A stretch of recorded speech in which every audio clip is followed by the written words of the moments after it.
to do all the sex stuff before we got to marriage, which may seem strange because most people associate, or in our society, very traditionally speaking, you would say that you should only be having sex if you're married. If you look around, though, it's probably pretty obvious by now that most acts of human sexuality occur outside of marriage, many more than occur inside of marriage. So that's just life. However, one of the functions that marriage does do is it legitimizes certain kinds of sexual relations and makes them legal and permissible and sanctioned within a society. It also very importantly legitimizes the offspring of that union. So if you are having legitimate sex in a legitimate marriage, then you have legitimate children who have inheritance. Now, when I'm saying legitimate, it's not because I'm saying that that's the right thing to do. It's just the ways in which our societies are organized. And so we have all sorts of bad words and pejorative words for people who are born outside of marriages, and it's oftentimes difficult to organize families or inheritance if people are not following the rules. And so marriage creates these kinds of official kinship relationships in which it is now, okay, this is my husband, wife, these are our children, these are going to be our official kin, and they are going to receive inheritance, and we're going to work together. And so marriage is a way in which people organize economic resources. They get together, they are able to work together or divide up labor in such a way that the women or the wives are doing one part of the work and the husbands are doing the other part, but it's in general a way in which people legitimize certain forms of relationship, organize their economic resources, and also is often a way of creating political alliances. And this is probably most clearly seen in old-time European kings and queens who would organize different marriages of their children so that they would be able to ally with different countries and different principalities across national boundaries. Now, this happens though on between families or between what we might call tribes. It's ways that people use to exchange spouses so that they create these kinds of political allegiances and ties. Sometimes it helps to maybe diffuse conflict between groups, or it can be a way of creating these kinds of long distance relationships. There are a number of marriage systems in the world that get legally sanctioned. One of the marriage systems, there are societies that permit what is called polygamy. Now, when we think of polygamy, which is one person being married to more than one person, we're actually thinking of a form called polygyny, technically, in which one man has more than one wife. What do we find out about polygyny in the world? Yeah, polygyny is interesting because actually the majority of the world's societies have permitted, or at least tolerated, but in some cases legally permitted, and in some cases idealized polygyny, a man being married to more than one woman. A much rarer form of polygamy is polyandry, in which a woman is married to more than one man. Now, again, we're talking here about legal marriage relationships. We're not talking about people do all kinds of things that are not necessarily legally sanctioned, but these are things that are legally sanctioned. Now, polyandry is very rare. There are several societies in which it occurs. Yes, this is in the few societies in which polyandry is is legally sanctioned or permitted, it is usually fraternal polyandry. Those of you who are in frats know that it is brothers. So two or more brothers married to one woman. They all look pretty happy, right? This is actually, again, it's not necessarily the people in this society, this is Highland Tibet. They don't necessarily say that this is the greatest idea. If they could, they might do something else, but it's a way of keeping the land within a family. And so everybody's getting the land. It is not divided up between these two brothers upon inheritance. And so it seems to be a way of conserving scarce resources, in this case, land. It's a fairly rare form of legal marriage, but it does occur in cases in which resources might be limited and they don't want to split those up, especially if you have a patrilineal society. Monogamy, or being married to one person, is actually the most common marriage form in the world. So a majority of the world's societies permit polygyny, but even in those societies that permit polygyny, monogamous relationships are going to be the majority. And this is in part because polygyny is actually very expensive. And so, for example, in Islamic or Muslim societies that do permit polygyny, there are actually rules that you have to have. For example, if you want to do that, you have to have a separate house for each wife if you are a man. So if you want to have two wives, you're going to have two separate houses. Well, who's going to be able to afford two houses? Only the very wealthiest people are going to be able to do this. So even in societies that permit polygyny, it's usually something that is only done by the top of the society and is often done in cases in which you're trying to maximize the labor that is being involved. So if you're a man, you're marrying more than one woman, not necessarily because of a sex thing, but more of a labor thing where there's a lot of work to be done and you're trying to maximize the labor in this society. Many societies tolerate what we might consider informal polygyny. That is to say, you have one formal relationship and then you have something, I don't know how we'd say, something on the side. It's just, that's the way things are. And so this is actually a picture of a funeral. Mitterrand, who was a very famous French prime minister. And when he died, his wife is here. Let's see if I can point to her. Here's his wife. He's dead. I'm not sure who this guy is, but here's his wife. And this was his daughter and his mistress. And so they were tolerated to be at the funeral and officially recognized. They didn't get to wear the white scarf, but they're in the picture as, okay, well, this is what happened. In our society, I'm not sure how much we tolerate this. I'm not sure if we'd let the mistress and the daughter stand at the grave. I don't know. I think it happened did anybody watch Succession in HBO? There was a funeral scene where all the wives and mistresses get together at the end, but we tend to do something different in our society, which is called serial monogamy, which means you're married to one person for a while, and then that relationship ends and you get divorced and you get married to another person for a while. You just keep going. Which is better, serial monogamy or tolerating informal polygyny or polygamy? There isn't a right answer to this question, by the way. I just wanted to throw that out there. I will say that people who are in societies which either permit polygyny or tolerate it often look at our society and say, you guys are a bunch of hypocrites.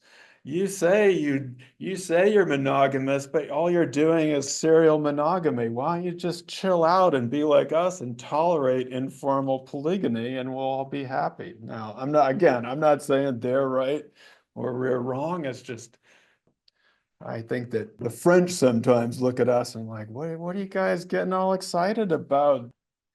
All right, fine. Marriage payments. This might seem strange to us too. One form of marriage payments is called bride wealth. And a lot of societies have a form of bride wealth. I always get these mixed up, but bride wealth is when is in a society where women's labor is very valuable. And so if you're a woman and you're going off to get married to somebody else, then that family is losing the female labor. And so you better pay that family in order to get the bride. That's bride wealth. You pay them, and then that's a compensation for the labor they're losing so that the woman comes over to your family. A similar thing, bride service, which is like bride wealth, but it means that they send somebody over to labor for that person for a while. I'm thinking about this. This happened in the Bible once where that guy had to work for his in-laws for 7 years or something before he could get married. And then he got tricked. My Bible knowledge is going, and now I'm remembering. But yeah, this is a form of bride service. Again, it's the idea that when somebody gets married, you're losing that economic contribution. Now, in our society, or we used to have something that's slightly different called a dowry. Does this ring any bells? Anybody know what a dowry is? It's been a long time since we had dowries. We used to have these. A dowry is when the bride's family gives money to the groom's family. So the woman is coming over with a money, the opposite of bride wealth. The bride is coming over with money that is given to the husband's family.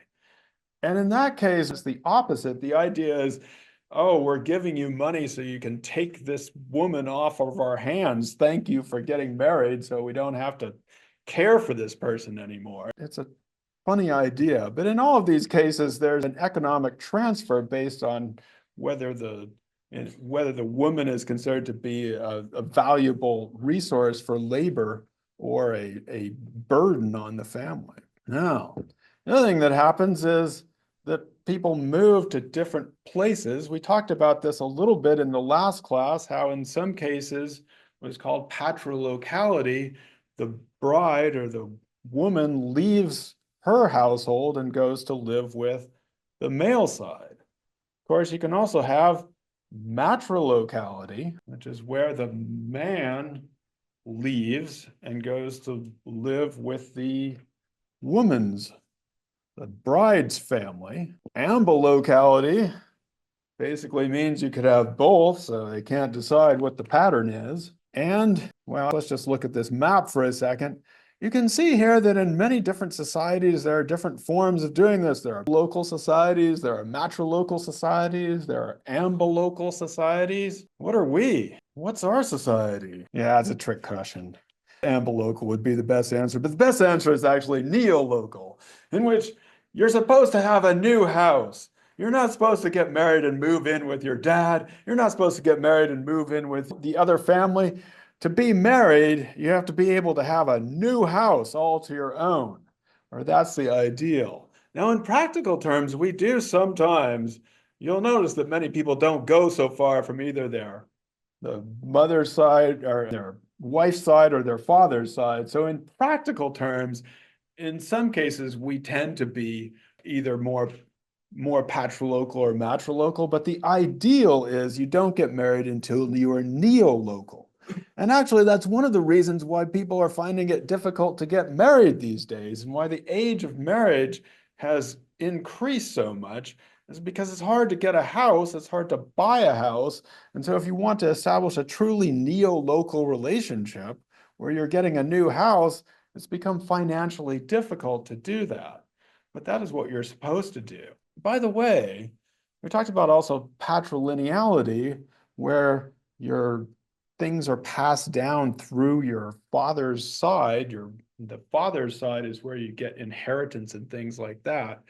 Are there any patrilineal aspects to our society, US society? Yeah. Most people, changing a little bit. For the most part, our last names are patrilineal. You get your father's name. So we may not be local or matrilocal, but we do have that little patrilineal aspect to us.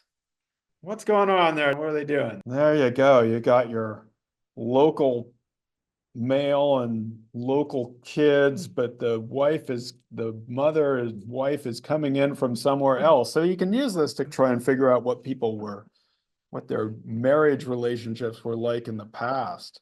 Yeah, cool. Many of these considerations come in when we're talking about selecting a spouse. So they talk about the idea of exogamy, which is basically that you can't marry someone who is too close to you. So the incest taboo is something that promotes exogamy, which means you can't marry someone within a certain circle. Now, this is a general rule, but different societies do this differently. So in our society, for example, you're supposed to go outside of, for the most part, your first cousins and go beyond that sphere in order to find more distant people to marry. But there are also forms of endogamy in which people are urged to marry within a certain group. Now, this is sometimes, for example, a good example that probably used to be more prevalent now than it is now is religious endogamy. You don't marry someone outside of your religion, so you want someone within your religious belief. But you can also have things like social class endogamy, people that are rich marry each other, or people that are working class marry each other. We see a lot happen. And so people are always looking for the proper distance to have away. If you want a political alliance, for example, you might try to marry somebody who's far distant. But if you're looking to solidify your position, you might look for somebody that's closer or more related to you. Yeah, so but you have matchmakers and people go into these places and they're looking to get their adult kids in the right marriage. It's like a dating app, but the parents are using it and trying to make sure their kids are in the right place. So we have these different ways in which people try to organize the economic and political resources of marriage and to make the right connections, you might say. Now, once people get married to each other, the funny thing is that you have this new family and kinship, and we're all supposed to get along, but certain kinship relationships can cause tension. Actually, what is stereotypically one of the more tense relationships in our own society when people get married?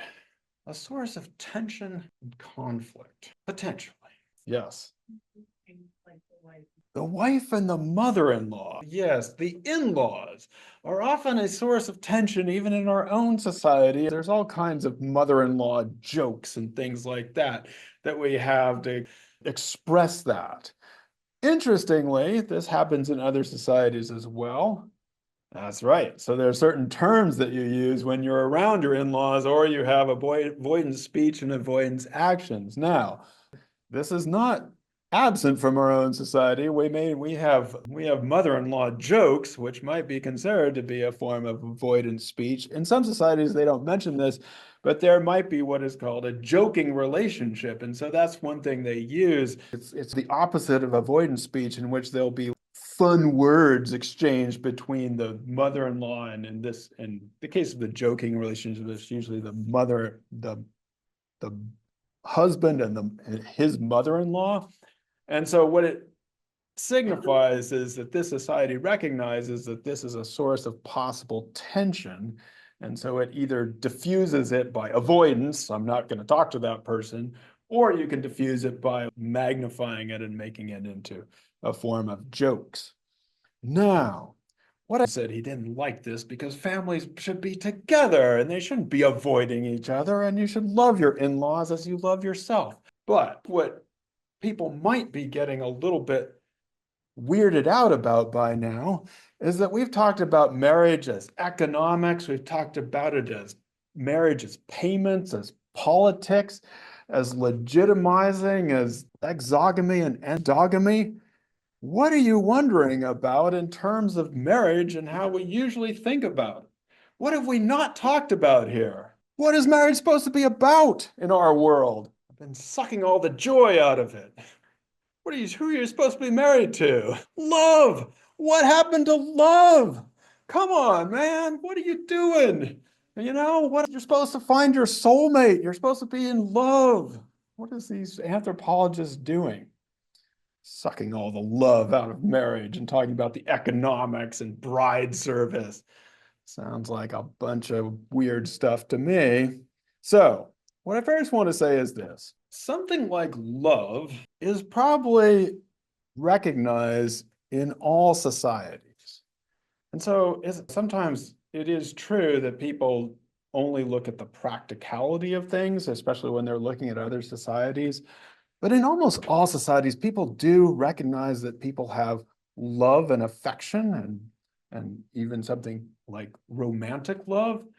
And in many societies in which marriages are more arranged, and there, by the way, there's a spectrum of what you might consider arranged marriages. We usually think of it as something that is fixed up from birth, but actually arranged might just refer to how people are trying to organize it, or as we just talked about with the marriage corners, how parents are involved in trying to fix people up together. And in those societies, they may also have a form of love, or they might talk about love, but they talk about it differently. They talk about love as something that you grow into over time, so that you may not have initially loved the person you are married to, but as you live together and as you express yourselves together, you grow into love. And so love is all over the place.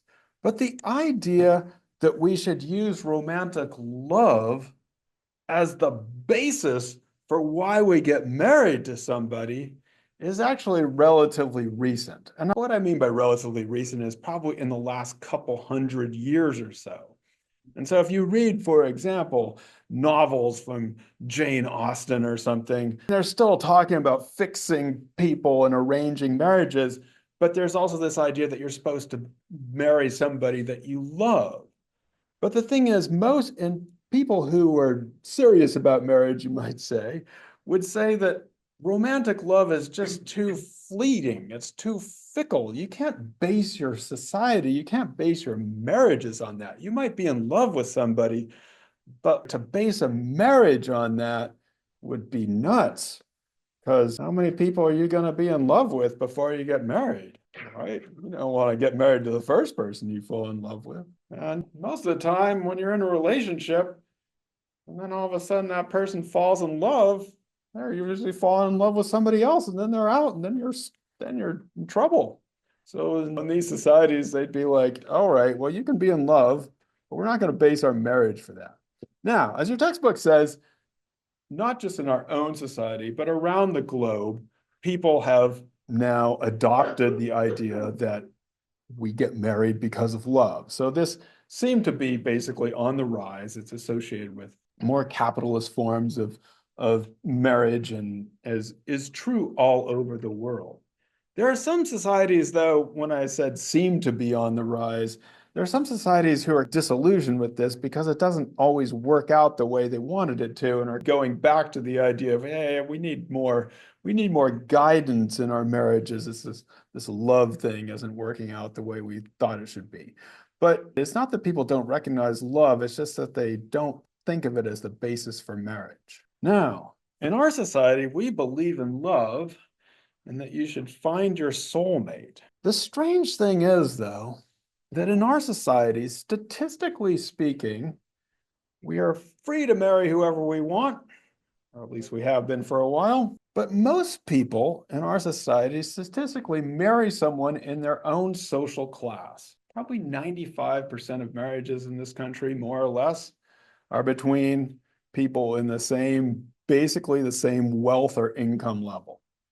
Rich people marry each other, middle class people marry each other, working class people marry each other. And so what's strange is, or what's the question is how do we keep believing in love or just romance while continuing to have this social class endogamy that people of the same level marry each other. How am I ever able to tell my kids, like Jazz said, do whatever you want, love whoever you want to, but I'm still pretty sure that the people they bring home at the end of the day are going to be of the same social class. They're going to be basically in the same milieu. How do we do that? How can we have total freedom and yet people are still choosing this? Yeah, definitely levels of wealth.